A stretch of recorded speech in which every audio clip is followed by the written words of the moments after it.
네, 무더위라는 말로는 부족할 만큼 올 여름 폭염 기세가 무섭습니다. 경남 양산은 그제 42.5도까지 치솟아 대한민국 기상관측사를 새로 썼고요. 서울 등 수도권에도 폭염 중대경보가 발효됐습니다. 오늘도 정혜윤 기상재난 전문기자와 이야기 나눠보겠습니다. 어서 오십시오. 네, 안녕하세요. 자, 앞서 전해드린 것처럼 지금 서울 전역에 폭염 중대경보가 내려졌는데 네. 그야말로 전국이 폭염으로 재난화됐다 이렇게 볼 수 있는 겁니까? 네, 맞습니다. 오늘 오전 10시에 또 폭염 중대 경보가 확대가 돼서 서울 이 북쪽 지역으로 더 확대가 됐습니다. 저녁에 폭염 중대 경보가 내려졌고요. 또 경기 북부 등 이 수도권으로도 확대가 됐고 전주에도 폭염 중대 경보가 내려졌습니다. 오늘은 재난 수준의 그러니까 올해 재난 수준의 더위가 말씀하신 것처럼 일상화됐다 이렇게 말할 수 있겠습니다. 경남 양산의 경우는 42.5도로 대한민국 근대 기상 관측이 시작된 1904년 이후에 122년 역사상 공식 기온을 정말 통틀어서 전국 공식 기온의 1위 신기록을 기록한 상황이고요. 이전 최고 기록이었던 2018년 강원도 홍천의 41도를 무려 1.5도나 뛰어넘는 기록입니다. 여기에 서울의 경우도 어제 36.1도로 올해 최고 기온을 경신을 했습니다.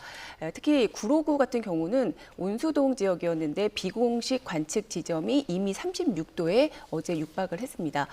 특히 일 최고 체감 온도가 38도 이상 유지될 때 발효되는 최고 단계 특보죠. 폭염 중대 경보가 이미 수도권 지역에 내려질 만큼 지표면의 대기 전체가 이미 극도로 좀 과열된 상태입니다. 수도권에서 중대 경보가 내려졌기 때문에 현재 서울시는 물론 보건당국과 지자체도 비상 대응에 들어간 상황입니다. 네, 올해 더워도 너무 덥다 보니까 네네. 과거에 가장 더웠던 해로 꼽히는 2018년과 1994년과 비교하시는 분들 많으실 것 맞습니다. 같아요. 네네. 비교하면 어떤가요?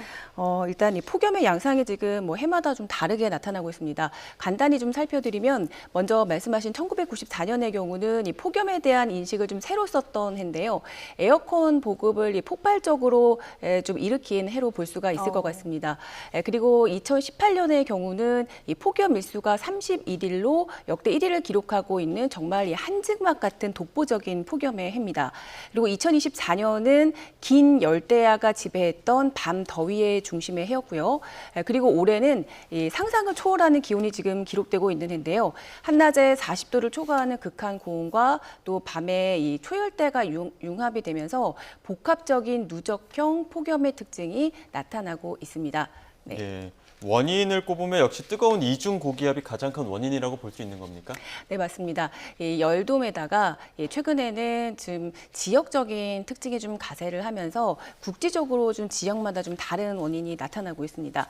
하지만 우선 장마철 강수량이 좀 적었던 이유가 있고요.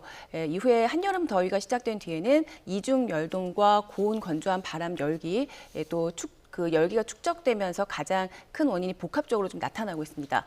특히 장기 폭염으로 토양 수분까지 좀 바닥이 나면서 지표열이 강화하고 있고요. 이 열기가 곧바로 밤으로 좀 이어지고 있는 특징이 나타나고 있습니다. 여기에 가뭄과 고수온 등의 2차 피해까지 겹치고 있어서 올해는 점차 이 복합 재난으로 가는 이 모양새입니다. 네, 폭염의 양상이 점점 달라지고 있다 이렇게 네네. 짚어주셨는데요. 오늘 얼마나 더 덥습니까, 그러면? 네, 이제 오늘 어제보다 좀 더워지는 지역이 많을 걸로 예상이 되는데 일단 오늘 서울 공식 기온은 38도로 지금 예보가 된 상황입니다.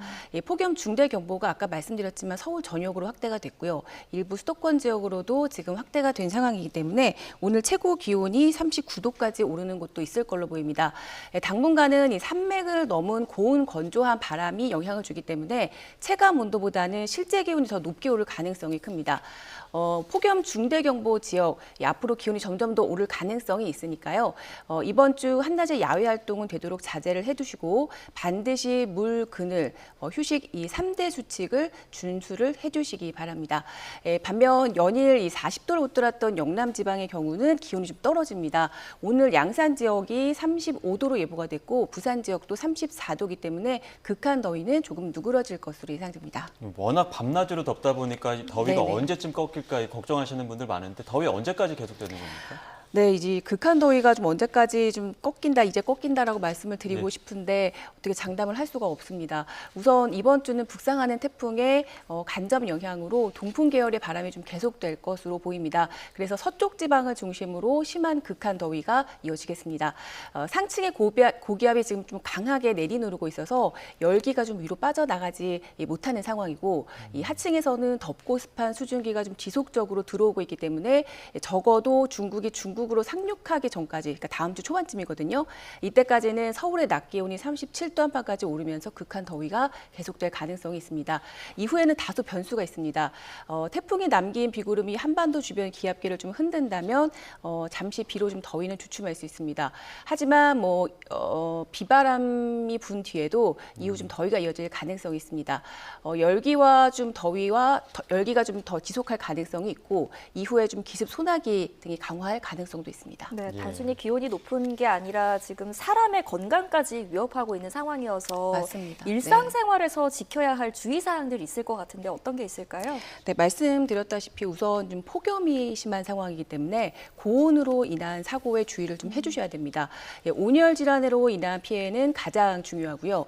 또 차량 화재나 폭발 사고도 주의가 필요합니다.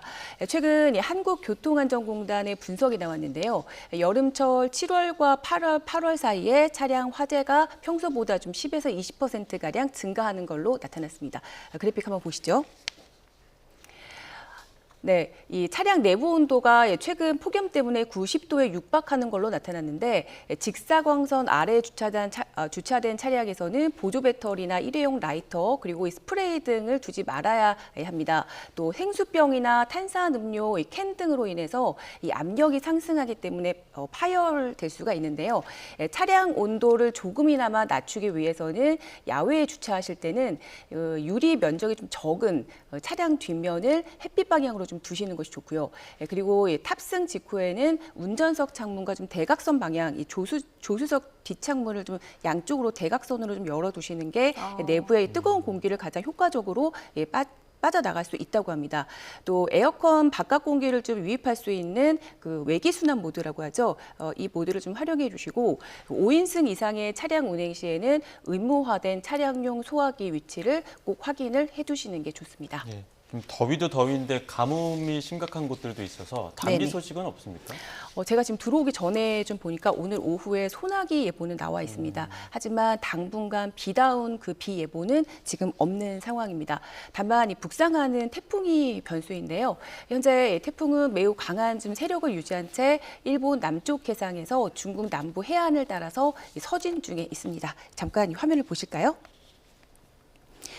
네, 지금 이 화면은 태풍 돌핀의 모습인데 중국으로 상륙할 것으로 보이는 다음 주 초반의 상황입니다. 미국 예측 모델이고요. 지금 보시면 태풍의 영향 반경이 무척 넓습니다. 이 때문에 우리나라 지금 제주도가 영향권에 들어가 있고요. 그리고 남서 해안 그리고 우리나라 서쪽 해안까지 영향권에 들어가 있습니다.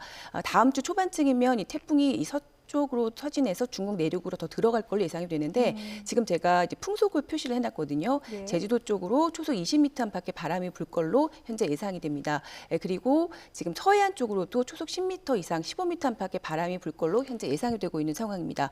때문에 우리나라 제주도랑 남서해안 그리고 남서 해안 그 직간접 해상까지도 직간접적인 영향을 받을 가능성이 현재 있는 상황입니다. 태풍 수증기로 인해서 이 사전에 심한 폭염이 이어지고 또 이후에는 기습적인 비바람이 내릴 가능성이 있는 상황이어서 다소 유동적인 상황을 지켜봐야 할 것 같습니다. 예, 지금 원난화 때문에라도 폭염이 이제 단순히 불편한 상황뿐만이 아니라 생명과 안전을 위협하는 그런 재난 수준이라고 보셔야 될 것 같습니다. 야외 활동을 좀 줄이시고 안전에도 더욱 신경 쓰셔야 될 것 같습니다. 정혜연 기자와 함께했습니다. 고맙습니다.